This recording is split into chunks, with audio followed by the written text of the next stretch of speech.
Nous sommes aujourd'hui ici, au niveau du CETUD, pour la signature d'une convention de partenariat entre le CETUD et les institutions d'enseignement supérieur, particulièrement des écoles d'ingénieurs que sont l'école polytechnique de Thiès, le SMT et l'ESP. Ce projet est un projet très important pour nous parce que c'est un projet qui va nous permettre de mettre au niveau de nos institutions respectives des centres de carrière et aussi d'implémenter une formation dans le transport et la mobilité donc numérique.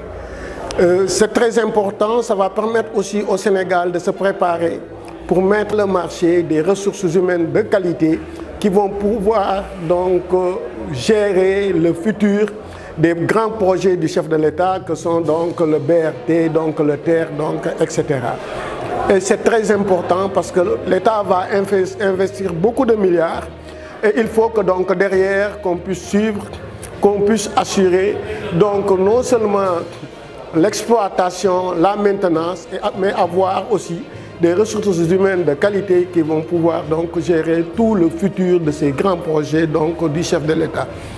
Et nous nous réjouissons de cette initiative où nous avons donc l'État, en fait les démembrements de l'État et les structures d'enseignement supérieur qui sont réunis pour regarder ensemble comment il va falloir gérer donc certains grands projets au niveau donc de l'État. Il s'agit d'un moment important pour nos jeunes diplômés de ces trois établissements et j'espère que ça va faire tache d'huile pour les autres établissements universitaires pour mettre en place des centres de carrière. Ces centres de carrière ne sont pas juste des établissements, des salles de classe où les étudiants se retrouvent sous forme de récréation. Il s'agit véritablement de mettre en place un dispositif, un instrument qui accompagne les étudiants qui sont nouvellement diplômés ou qui sont en voie d'être diplômés dans leur développement personnel. Comment est-ce qu'ils se présentent sur le marché du travail?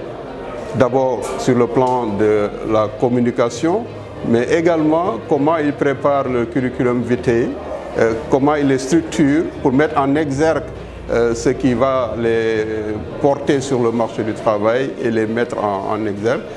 Et également comment ils préparent des entretiens pour la recherche d'emploi. C'est également un moment d'interface entre le monde universitaire et le monde du travail.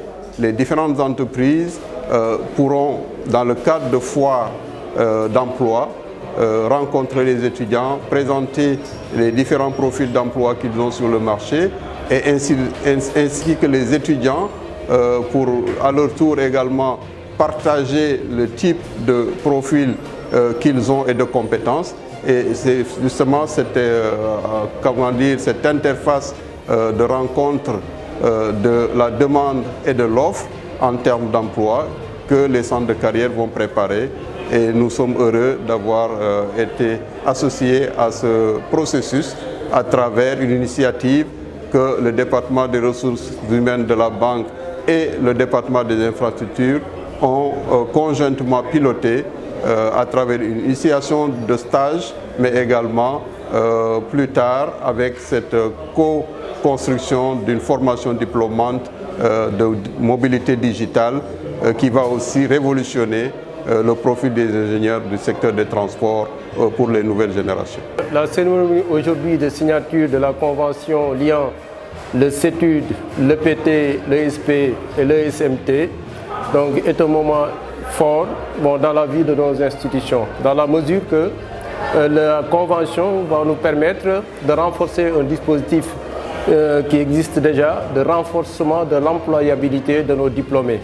C'est un aspect qui est extrêmement important pour nous. Déjà qu'à l'ESP, qu'on avait un taux de réinsertion élevé, mais il faut anticiper sur les défis de l'avenir.